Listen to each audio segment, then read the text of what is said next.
Ladies and gentlemen, our program will begin shortly. All attendees will now be muted. As the program begins, we strongly recommend you select Speaker View within Zoom for the optimal viewing experience. Please note that today's program is being recorded. Thank you.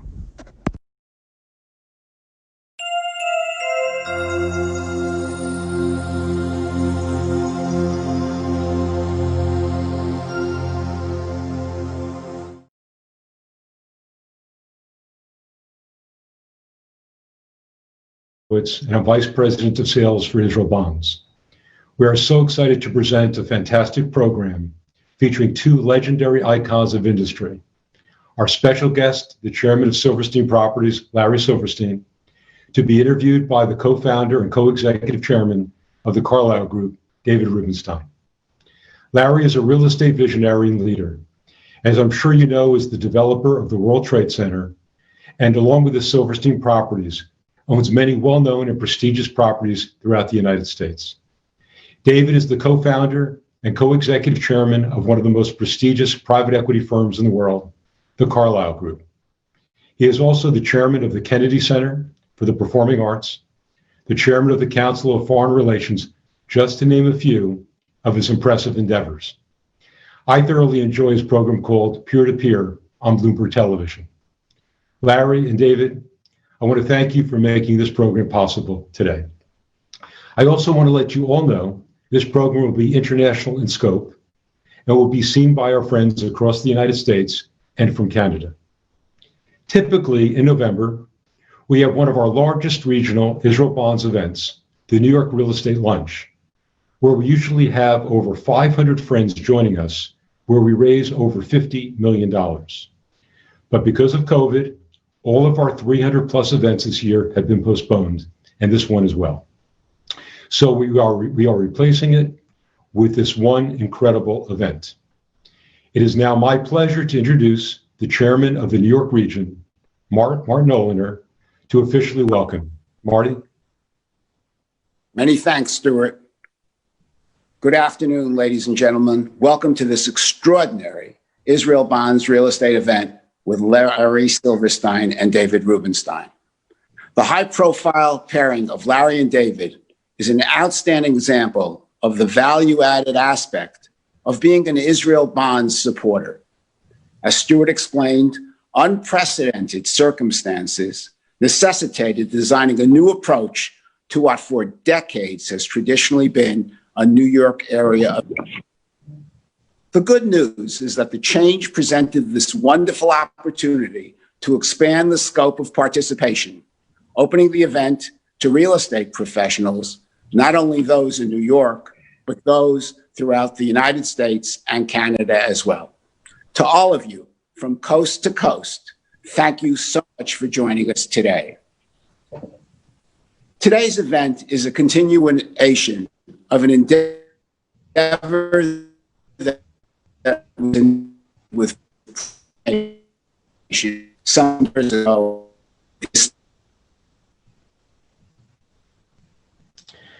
Marty, thank you. I'm sorry that we had some technical difficulties. Our apologies, but thank you so much.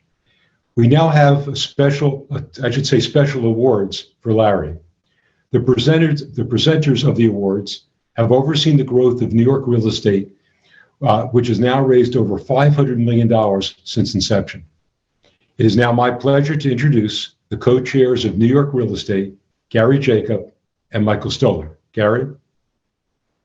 Thank you, Stuart. On behalf of the New York Real Estate Division, I take great pride in presenting Larry Silverstein with the most fitting honor possible, the Israel Bonds Legends Award. In presenting the award, the Real Estate Division recognizes and applauds the fact that Larry has always had a rightful place among industry legends like Jack Resnick and Jack Weiler, who ensured the success of Israel Bonds. Although we were obviously unable to present the award in person, we look forward to doing so in the not so distant future. The inscription reads, "The Legends Award presented with pride to Larry Silverstein, real estate icon and devoted supporter of Israel Bonds, November 12, 2020. Congratulations, Larry. Thank you. Thank you. Thank you, Gary. Michael? And Michael. Larry, you're a special person. I've known you many years. It's an honor. 70 years ago, when Larry was a kid, when virtual events would have been considered science fiction and Israel's future was in doubt, Israel Bonds was born, paving the way for the dynamic 21st century nation we are so proudly support. In keeping with the importance of the 70th anniversary of Israel Bonds, it is my honor to virtually present for Larry with the very first and numbers such legacy scroll of honor. The inscription on it reads, in commemoration of the 70th anniversary of Israel Bonds, the legacy scroll of honor presented to Larry Silverstein, who is a devoted supporter, is certified in perpetuating the vision of the Prime Minister Ben-Gurion and the legacy of the organization's founders, November 12, 2020. Congratulations on this well-deserved honor, and we look forward to meeting you in person for the presentation soon. Thanks again for everything, Larry. Thank you. Thank you, Michael. Thank you, Gary. And thank you, Stuart. Larry. Oh, Larry, congratulations on these well-deserved honors. You know, when I asked Larry about this program, all he said to me was, where and when do you need me, as he always does. So thank you again, and thank you again, Gary and Michael.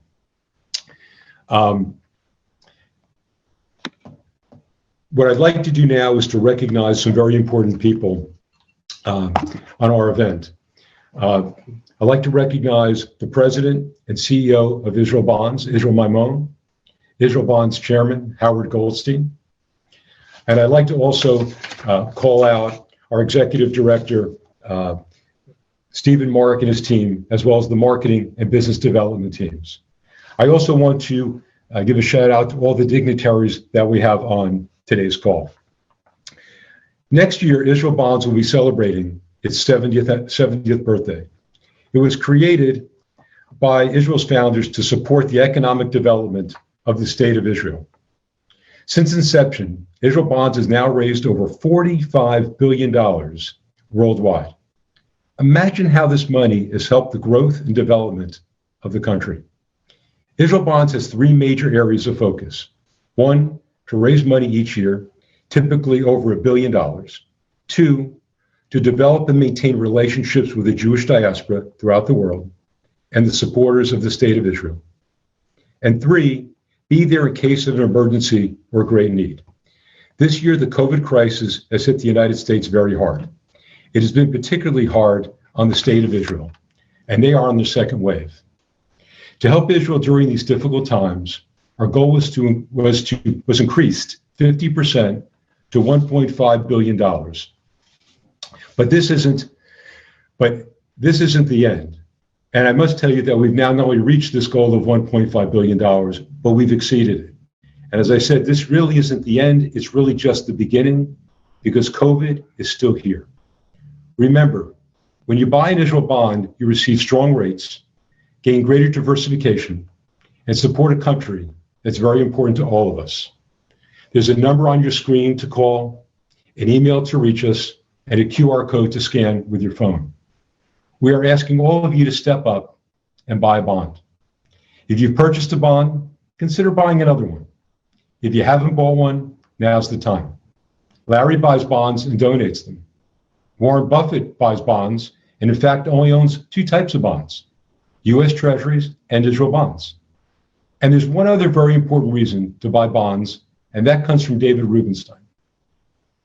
David gave an amazing speech about Israel bonds, which he titled A Letter from God, and he imagined what God would say about buying Israel bonds. David thought God might say, if you're Jewish and you buy a bond, you'll go to heaven. If you're not Jewish and buy a bond, you'll definitely go to heaven. However, if you don't buy a bond, who knows? So I ask all of you, and for these reasons, now is the time for all of you to step up and make a purchase. It is now my great pleasure to introduce David Rubenstein. Thank you. Thank you very much, Stuart, and thank you all for watching today and tuning in for this important subject. And we're very honored to have my friend Larry here. And Larry, are you ready to go? Ready to go. Okay. So, Larry, about 19 years ago, I was minding my business in Nantucket, and then I see a nice boat going into the harbor. And so I think I called you and said, why don't you come over to my house? And you came over with your family. You were very excited, and you said, guess what? I just signed to buy the World Trade Center building, and it's an incredible building. It'll last for another 100 years or so. About a few days later, tragically, the World Trade Center was destroyed. So what, first of all, propelled you to want to buy the World Trade Center? You historically have been a developer of buildings. You didn't develop that. What was the appeal of the World Trade Center at that time to you? David, interestingly, if we go back about 20 years, I was topping out a 2 million square foot building known as 7 World Trade Center. That was the original 7, which we built on a piece of land that we leased from the Port Authority back in 1980. And as we're topping out this 47-story building at the original 7 World Trade Center site, Governor Cuomo was there, Mayor Koch was there, a whole group of government officials and dignitaries. I looked up and I couldn't help but see the Twin Towers rising above us. And I said to myself, wouldn't it be incredible if someday I could own those?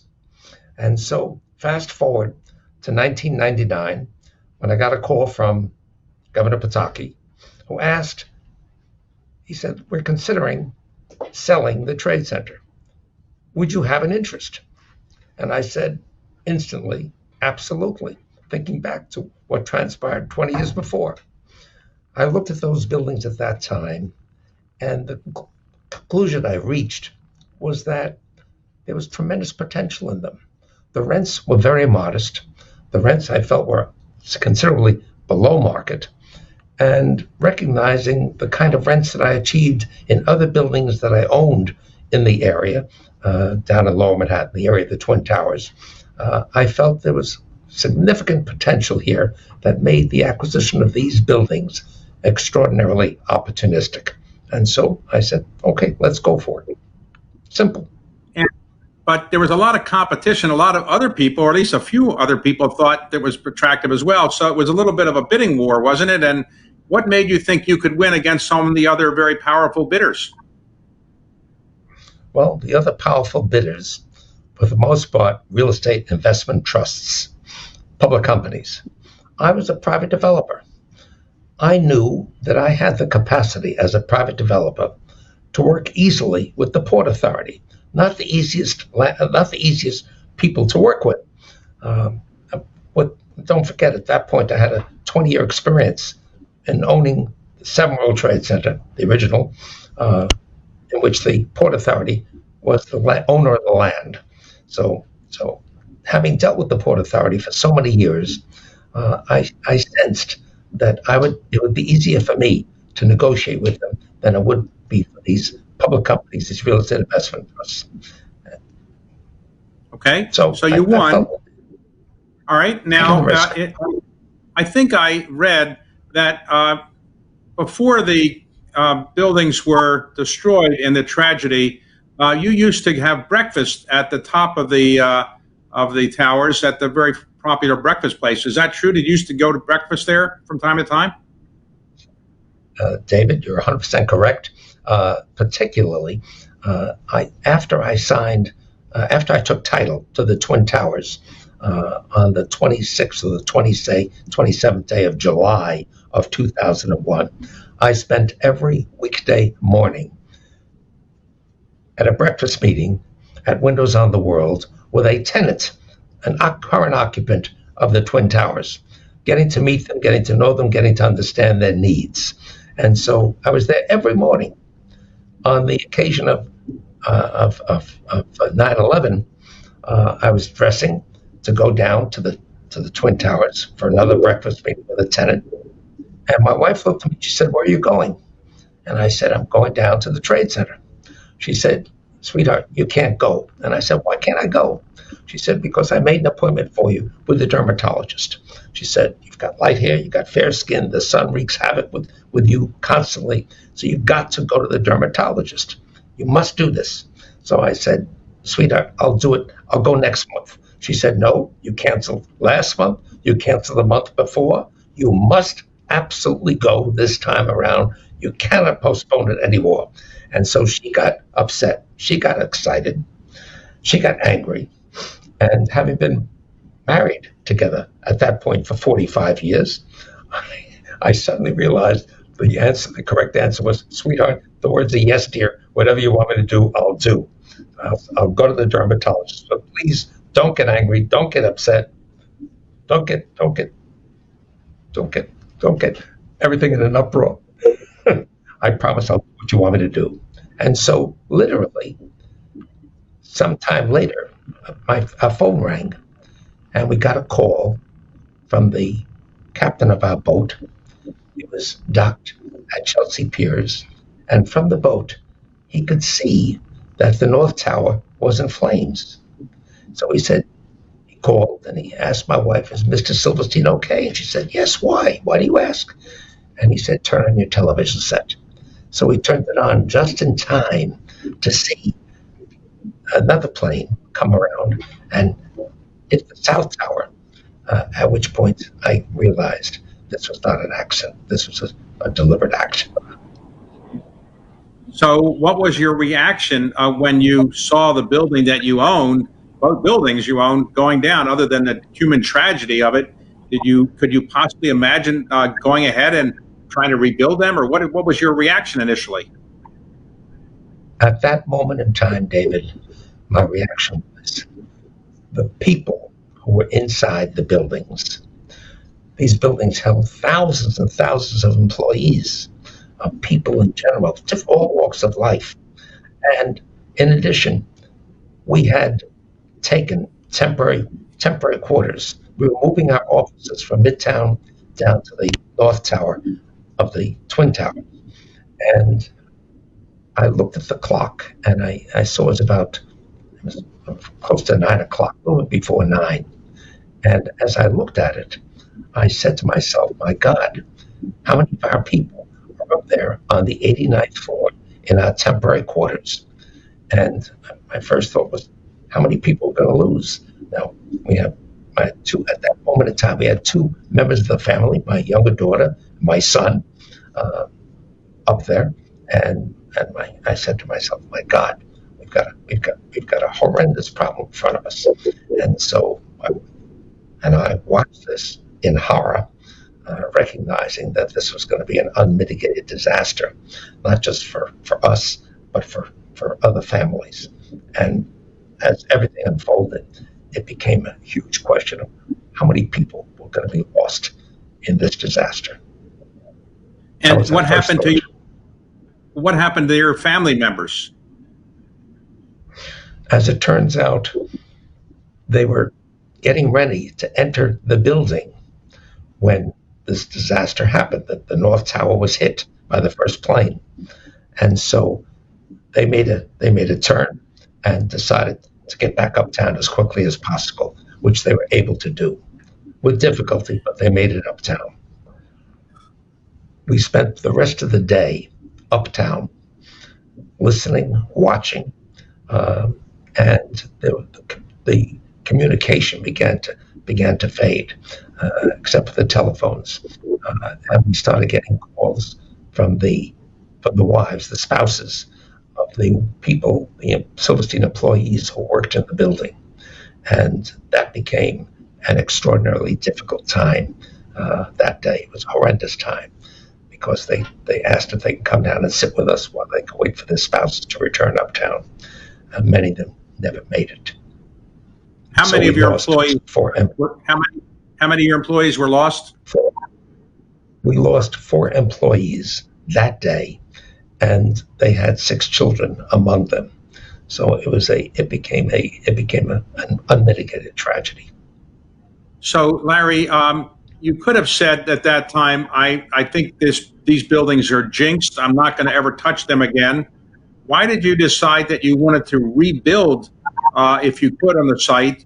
And what was your motivation to try to rebuild on that site? Well, David, about 2 days after 9/11, I received a call at home at about 7 o'clock in the morning from Governor Pataki, who said, "Larry, what do you think we ought to do?" And I remember saying to Governor Pataki that I think, considering the fact that the Twin Towers ultimately became the locomotive of business activity in Lower Manhattan, there was 10 million square feet of space at the Trade Center, and some very large tenants were in occupancy of that space. I think 40 tenants occupied seven of the 10 million square feet. So major space users, important people for the downtown community and business activity in general. And I said to him, I think it's going to be necessary to rebuild the Trade Center and to get on with it as quickly as possible. And so he then asked me, would you rebuild the Twin Towers? And I said, no, I don't think I would. I said, firsthand, I think more easier for me to conceive of 4 towers of 2.5 million square feet each instead of 2 towers of close to 5 million. And so the net result was a decision to go ahead and rebuild. Right. So, Larry, there was an effort to get the insurance money, and ultimately you received a fair amount of money from the insurance companies, not everything that you thought you deserved, but you got a fair amount. Why not just take that insurance money and put it in your pocket and just say, I don't need to go build anything. I got all this money now. I'll go do something else with it. Well, it's by that time, I had thought extensively about the importance of rebuilding the Trade Center and came to the conclusion that someone had to do it. I had the legal responsibility to do it because I had signed a 99-year lease when I was 70 years of age to the effect that I would, if anything happened to these buildings, that it would be my responsibility to rebuild them like kind, like quality, and as quickly as possible. And so I thought of that. I thought of the responsibility that comes with what I just purchased. And the conclusion I reached was that it needed to be done. And I was a New Yorker, spent everything my years in New York, educated in New York, born in New York. Everything I accomplished in my life, I accomplished in New York. And I sat there and actually talked to my wife and told her that we had to make a decision, either rebuild it or just leave the site and go on and get on with our lives and doing something different. And I said to her, you've got to help me make this decision. What do you want me to do? And she said, you're not going to be happy doing anything else with your life. So let's get on with rebuilding the Trade Center. And there it was, made the decision. And okay, but when you decided to do it, it's one thing to decide to build a building, it's another thing to get it done.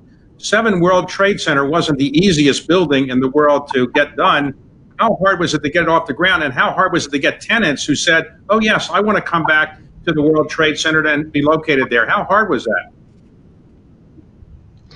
Well, it appeared to be almost impossible to accomplish. And the reason for it is major industries left Lower Manhattan after 9/11. Thousands of residents left their apartments in Lower Manhattan. The sense was that with the last one out, please turn off the lights. And I realized that what we really needed to do was to stop this exodus and reverse it. And so the conclusion I reached was that the last building to come down on 9/11, which is the original 7 World Trade Center, should be the first to go back up. It's a building where no lives were lost because it was the last building to come down late in the afternoon. And so on that basis, and since it was a building that I owned independently of the Twin Towers, I decided to put that one up first and try to convince occupants that it would be a wonderful place to be. And so everybody told me I had to have my head examined to take this route. But I decided not to listen to them, but to proceed ahead and build the building with no tenants, no financing, and a huge question, could I possibly succeed in this endeavor? So I will tell you, I closed my ears to all the naysayers, started building the building, got it up, got it built, and ultimately, most amazingly, with everybody saying to me I could never succeed, and now in June of 2006, I was the only tenant. I occupied one floor in this 52-story building. Otherwise, everything was empty, right? So I felt lonely in there. But I was negotiating with some major tenants, and I suddenly pick up the New York Times or the Wall Street Journal, maybe both, I forget which, and saw that Michael Bloomberg called me to tell me that I was causing major disruption. I was trying to charge too much rent, and that to ask for $50 a square foot for the space in that building was far in excess of its true market value. And so he gave me hell for doing it. And he said, you're impairing the ability to rebuild the Trade Center, and you have to do something about that. And I said, Mr. Mayor, in all deference to you, I spent my life building office buildings and renting them.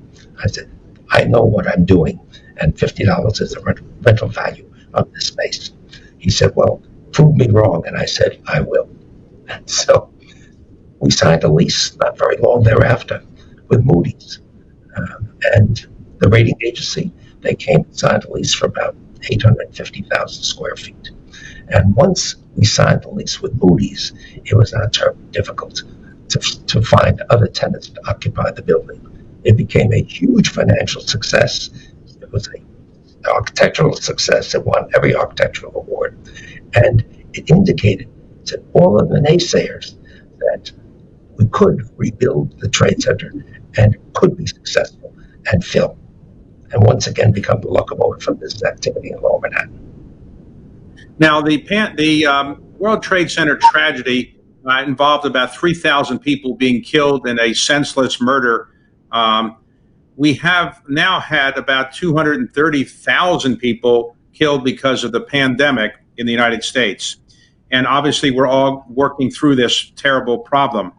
In your view, will people come back to their offices and work in the future in the offices that they had before? Or is the world we previously knew of people going to the office 5 days a week and going home and so forth, is that world over because of Zoom and other kind of technologies? What is your view?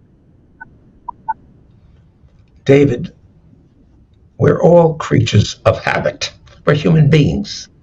And socialization and working with our colleagues in the offices makes all the difference in the world, especially in the creative industries.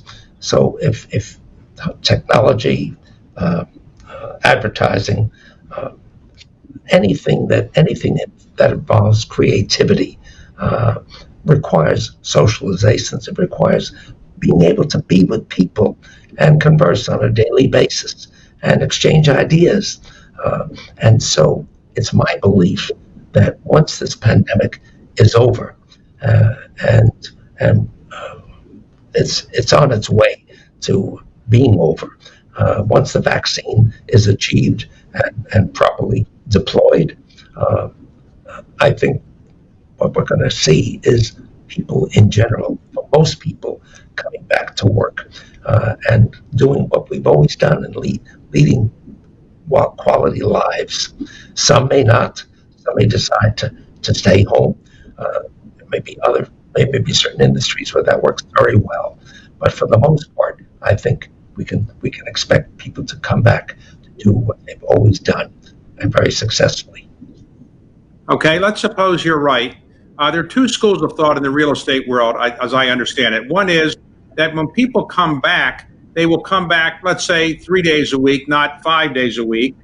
And that's one school of thought. Therefore, you don't need as much office space because you're not going to have everybody there all the time. You can move offices around.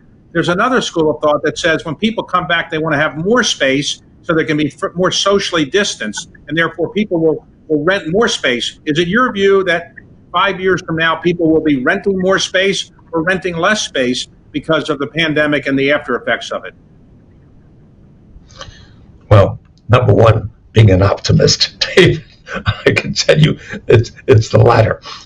My view is that people will want more space. They'll be concerned about having less space available to them because people having gone through this horrendous experience, this pandemic, the loss of so many lives, that we're going to want to do. We're going to want to lead our lives in the most healthy environment possible. So I think buildings of tomorrow are going to be different from the buildings of yesterday, and I think people are going to want the best air to breathe. They're going to want the best environment in which to function, and so this will ultimately lead to the utilization of more space, and the density factors that began to override every consideration, I think will change for the better and drastically. So, Larry, you went into the real estate business because your family had been in the business or you just loved the business. When you were a young man, you graduated from NYU. Why did you decide to go in the real estate business? Was it your family's desire to you do that, or you just liked the real estate business, or you didn't have anything else you wanted to do more? Combination of them, but the fact of the matter is my father was a real estate broker, and I had heard real estate transactions all of my life around the kitchen table, and so it was something that excited me, it attracted me. But once I joined my father as a real estate broker, I realized that it was not a great way to make a living, certainly not a great way to make a decent living. And fortunately, by that time I married. My wife was a public school teacher, so Clara's salary as a teacher, $25 a week effectively, enabled us to lead a very good life. But then, unfortunately, or fortunately, depending upon how you view it, came time to have a family. And so now I had to get to work so she could have a family, raise the children. So I finally decided that being a broker was not the way to go. But being an owner was. And so we decided to try becoming an owner, but with no capital in the beginning, which we had none. It was tough. It was quite difficult. We saw one day that two gentlemen, one by the name of Harry Helmsley, another by the name of Lawrence Ween, bought the Empire State Building with 5,000 individual investors buying limited partners' interests in that building. And so I remember looking at that and saying to myself, why can't we do that? And so it's the route I decided to try to take. And we fortunately were able to buy our first building with 25 people, not 5,000. And it worked. So we bought a second, a third, and after a while, ownership became our way of life. So you grew up in what part of New York? Was it Manhattan? Well, I was born and bred in the Bed-Stuy section of Brooklyn. It was not one of the best places in which to live, but the air quality was so bad in that part of the city. And because my sister and I both were asthmatics, the doctor said, get to a better location where the air is cleaner. So we ended up living up in Washington Heights, up in Manhattan. And you didn't live in Fifth Avenue. Your father wasn't a wealthy person who gave you lots of money. You had a big Fifth Avenue condominium or co-op? No, we did not. We had no money. Okay. So when your business became successful, you obviously had more money than you probably needed just to raise your children. So you got involved in philanthropy. Of the areas you got involved with, one of them was things relating to your religion and relating to Israel. How important is your religion to you, and how important is Israel to you? David, my religion is terribly important to me. I'm enormously proud of the fact that I'm a Jew, and that I was born into a Jewish family, a family that always considered our religion of enormous importance. And by virtue of that reality, I remember at an early age, talking to the early stages of our marriage, we had a family we had young children. I remember talking to Clara and her saying, it's time for us to go to Israel and learn about our heritage, learn about the country. And so I remember making our first trip to Israel, and it was an incredible experience. I remember landing in the country, not quite understanding what was coming over me, but I came to the realization that this is an exquisite country, that it was a country where we needed to help the country survive. We needed to help the people grow. We needed to do everything we possibly could to help the state of Israel flourish, because God only knows that enough enemies around it and enough wars that it was fighting and would continue to fight as time progressed. And so we became involved in Israel. We became involved shortly thereafter in Israel bonds. And so end of day, it was a guy by the name of Jack Weiler who called me one day and said, you're busy doing a lot of things here in New York. You're busy doing communal work, but not so many people involved in Jewish communal work and in the state of Israel, and we need your help. And so Jack got me involved in something called Israel Bonds.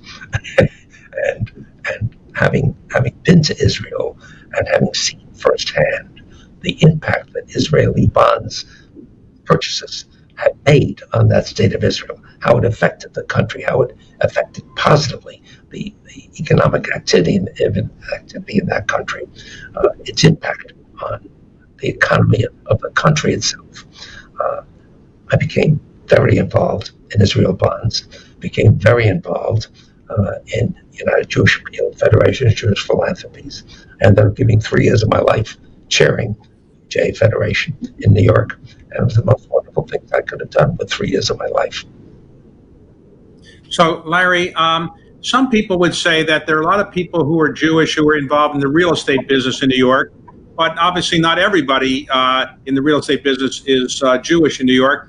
Did you face discrimination because you were Jewish in some of your efforts early on in your career? And do you think even today, being Jewish is not the plus that some people might think if you're trying to do business in New York? Is it a problem or not a problem anymore? It was, in the early days in my career, it was a distinct problem because it was a distinct reality in New York. Anti-Semitism was there. It was effective. It was impactful, and it created a mass of problems in my business and other businesses for people of Jewish descent who wanted to function normally and beneficially. But as time went on, anti-Semitism declined in a very significant way in New York and affected us less and less over the years. Sadly, that has changed in the last 4 years, and so we find anti-Semitism rising again, not just in America but around across the globe, and it's a point of great concern and enormous danger. Larry, when you were a young man, you went into the real estate business. It obviously worked well for you and your family. But if you were today 20 years old, 21, 22, coming out of college, would you say to the young Larry Silverstein, yes, you should go into real estate, it's still a great business to be in? Or would you say go into technology and get out of real estate? What would you say to the young Larry Silverstein? I would say do exactly what I did, because the time I did it, there was no way of knowing what tomorrow was going to bring. There was no way of knowing what problems we were going to face tomorrow. There was no way of knowing that we'd go through all kinds of problems in this country, financial, political, other problems, an assortment of them. There was no way of knowing when time would be worse or when times would be better. So my attitude was seize the opportunity.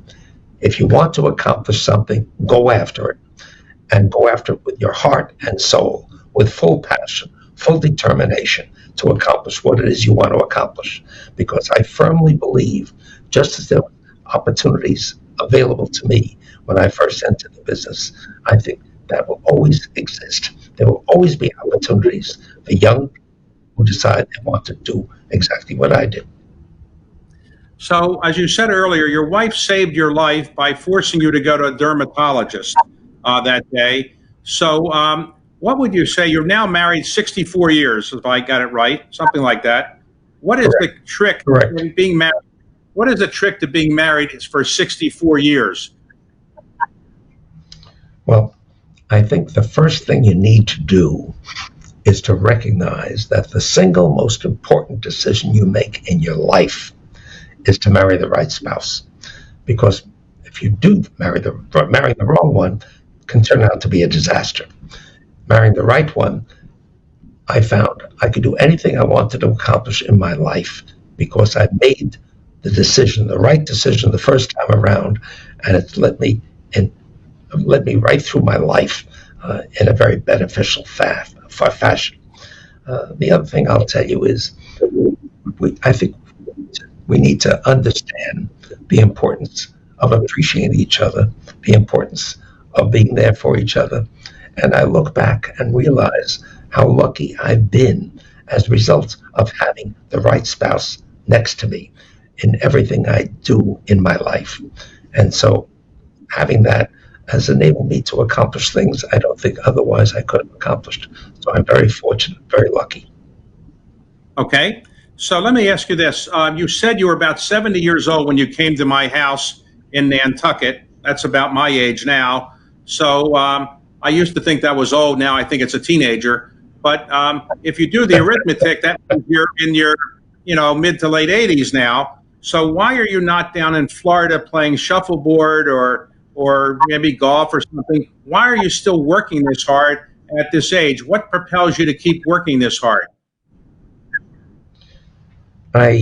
First of all, I'm going to be 90 in another few months, and so I find that there's such excitement, such stimulation, such joy of coming to work every day and being here from about 10 o'clock in the morning to about 6:30, sometimes 7 o'clock at night.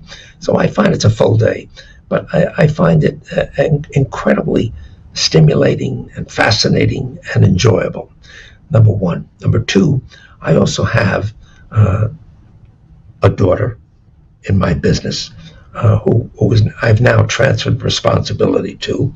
I have one son-in-law who's an Israeli, her husband, my daughter's husband, right? He's the president of our company, and having them both involved in the company. I have a son involved in the company as well. So I've got effectively three family members, and being with them and being with all the other young people we've got here, I find extraordinarily pleasurable and giving me great enjoyment to spend time with. In addition to which, the things we're doing, we still have one building to finish here at the Trade Center. And so my hope, my aspiration is that while I'm still here, I want to get that final tower built, occupied, and successful. So you consider me young at 70 now, right? You're a kid.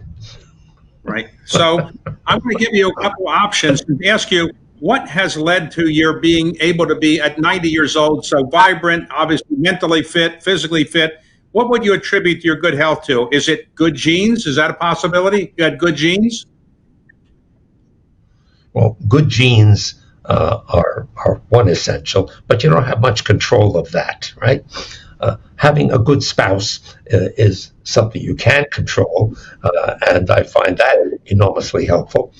Eating the right foods, doing the right things, leading a life that is interesting and formulative, I find enormously beneficial.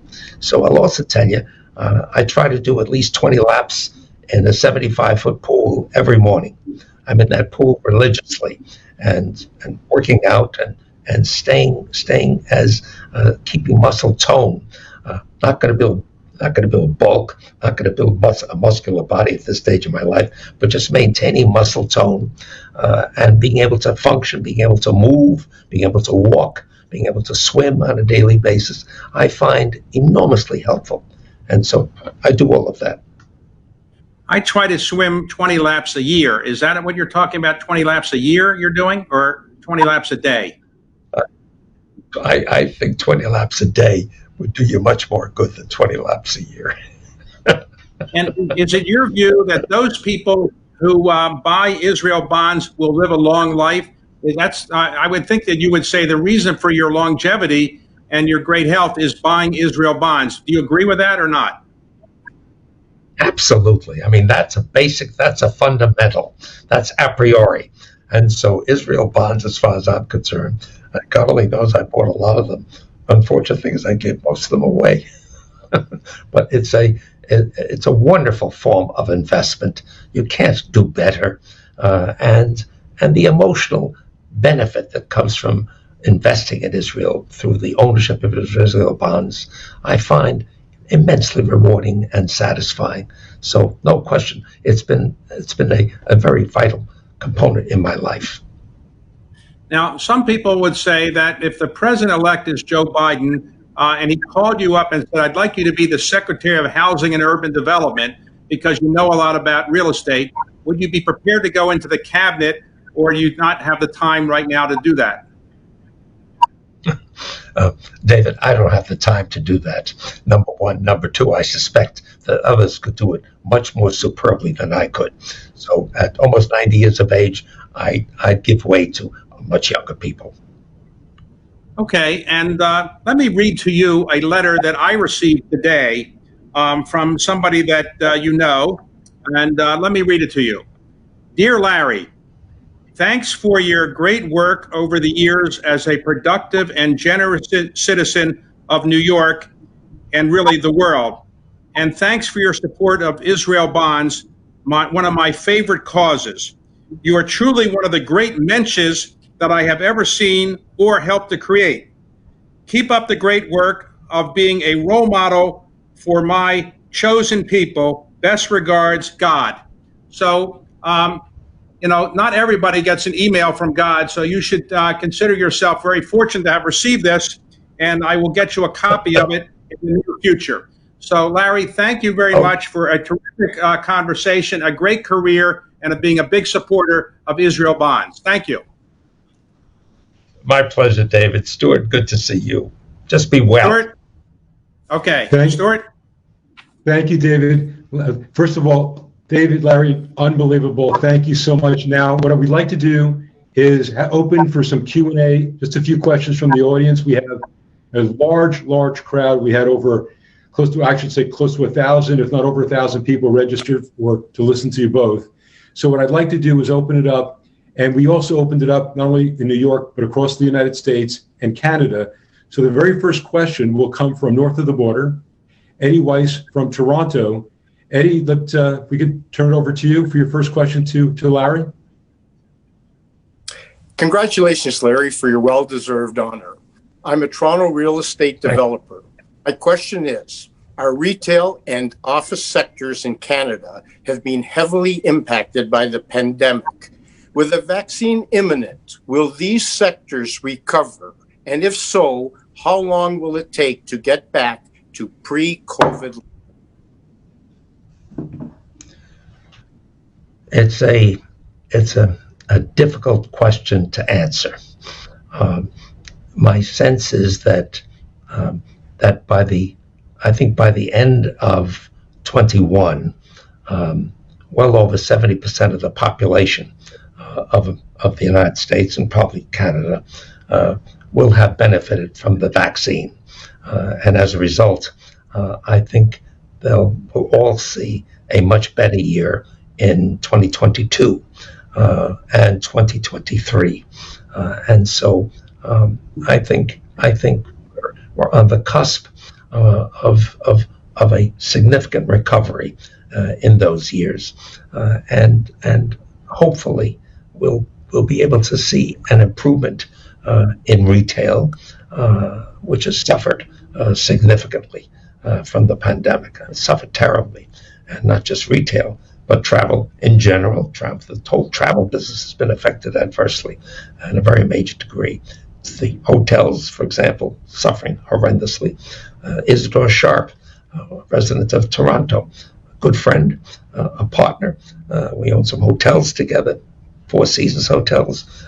They've been affected adversely, but hopefully those will come back as travel comes back and as people begin to lead normal lives. So I think it's reasonable to assume that our world, the real estate world in general, but also some specific aspects of it that have suffered so terribly, retail has, I think, will begin to show significant improvements. And as you get into 22, 23, I think those once again will begin to flourish. But it's going to take time. It's not going to happen overnight. But have faith. I think ultimately it'll happen. Thank you.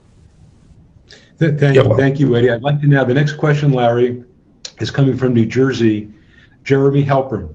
Jeremy? Larry, first of all, congratulations, and I have to say thank you on behalf of all of us for everything you've done for Israel through Israel Bonds. I can tell you I'm part of a family that are very proud Jews and Zionists and believe very much in investing in Israel through every means possible. So my question is, while we mostly develop in New York and New Jersey, we also develop in Israel. And I'm wondering what your opinion is on the future of the investment status of real estate in Israel. Well, I've watched development activity in Israel over so many years, and it's so bloody exciting to arrive in Israel. We go there several times a year, and it's just so wonderful to see the new buildings rising in Israel every time we come. So we decided to try to satisfy a need, a Four Seasons need, because we love the Four Seasons brand, the Four Seasons Hotel. So we're in the process of trying to build a Four Seasons hotel in Tel Aviv, and we've been at it now for a number of years. Because as you may realize, building something in Israel is not the easiest thing to accomplish.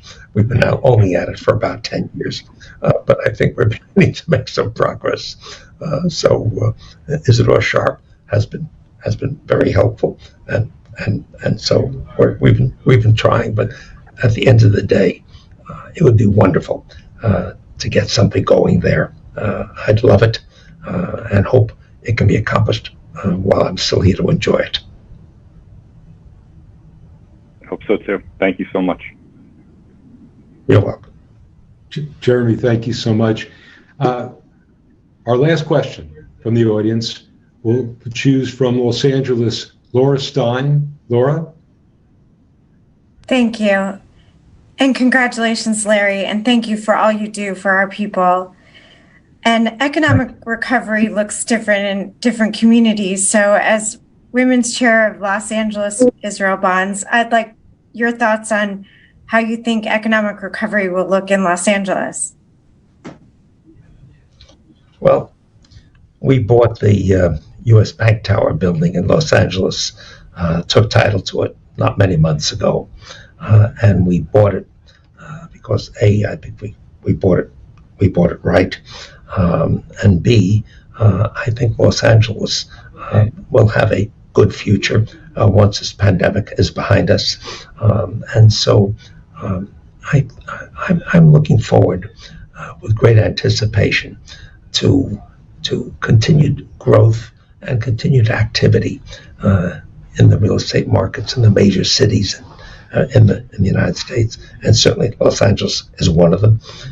And so hopefully when this pandemic is behind us, we'll all begin to reap the benefits of all of our efforts in different parts of the country to invest beneficially and to help create an improving economy along with everything else we do in these locations. So all I say is stay with it, stay at it. Los Angeles is a fantastic city, and God bless you for doing it.